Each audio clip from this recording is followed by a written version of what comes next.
Okay, our grocery for this week is mga 300 plus. Magkano? 266 plus 70. So, ayan, titikman niya na yung ice cream. Ube ice cream.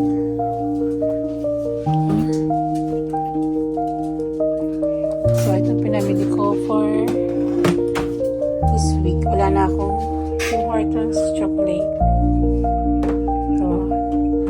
Ito, Century tuna. 4 na piraso. Wala na kaming toyo. And then corned beef. And then pusit. Of course, mawawala pa yung pangsigang. Instant pag may gutom.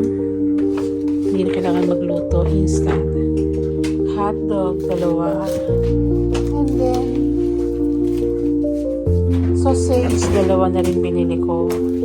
And then another hotdog, maple hotdog, Canadian hotdog, spaghetti, and then of course, salmon, napakamahal, $18. 2 bacon, 1 embutido, bangus, 2 bangus. Kasi ang sarap nito, natikman ko last week. So, binili ko 2 na. Sale siya, $4.99. Of course, tilapia. And mackerel. And then, pampano. Meron pa ako isang pampano sa rep. So, okay lang. Kamatis. Luya, bawang. Split wing. Hindi mabawala itong buto-buto. And then, pork. Laman siya. Wing, 2 yung binili ko wings. And then, pata. Yan. And then, chicken drumstick. Chicken wings pa rin. Split wing pala to. So, and then, ito is giniling. 2 yung binili ko. And then, ito yung mga vegetables. Repolyo. Sayote. Pechay Baguio ba to? And then bell pepper. And then ito. Spinach. Apple. Mixed vegetables. And then ito yung binili ko sa Food Basic worth $70. Meron din ako biniling chicken doon. Halal. And then eggs. $5.99. 2 yung binili ko. And then bread. Chips Ahoy. Ito gusto ko to. Cereals. Butter. Another pepperoni. Banana. Chicken. Alfredo. Another tuna. Ketchup. Bakit kasama ketchup dito? Mga biscuit. Yan. Cheddar. Another sauce. And oil. Naka-sale yan. So, almost 200 plus ang binili ko. Siguro mga 250. 250. 350. So, ayusin natin yan. Meron pa pala akong biniling soft drinks. Karne. Ito yung palagay. Nakasiksik ko sa dyan. Ito lang siya nilagay.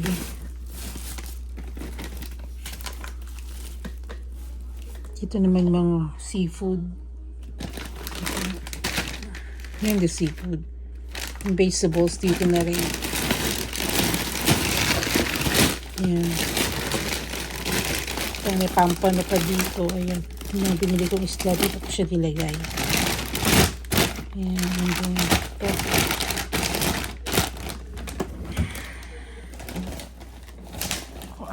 Sarap.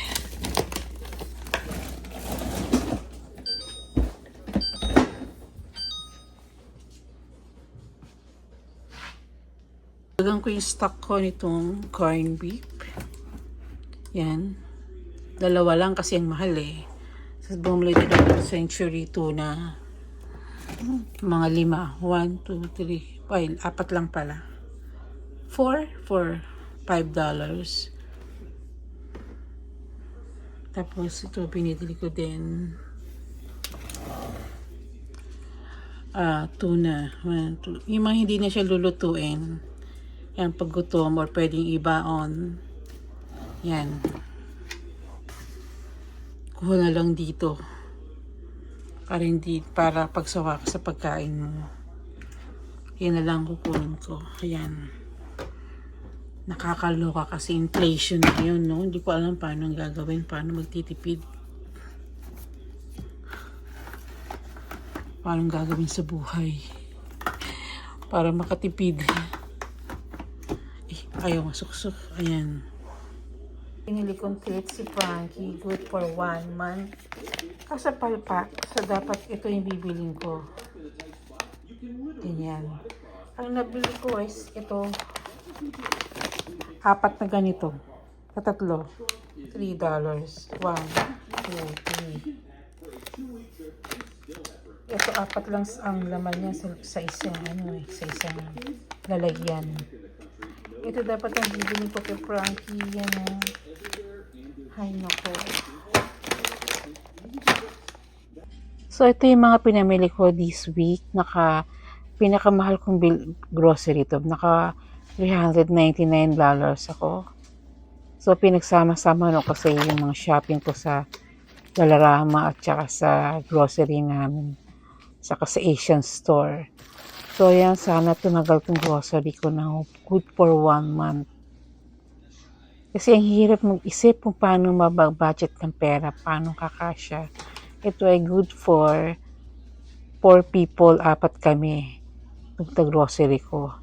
Para hindi na ako isip ng isip, minsan linggo-linggo kung anong bibilin ko. Kasi sa hirap ng buhay ngayon, sa mahal ng bilihin, hindi ko alam paano.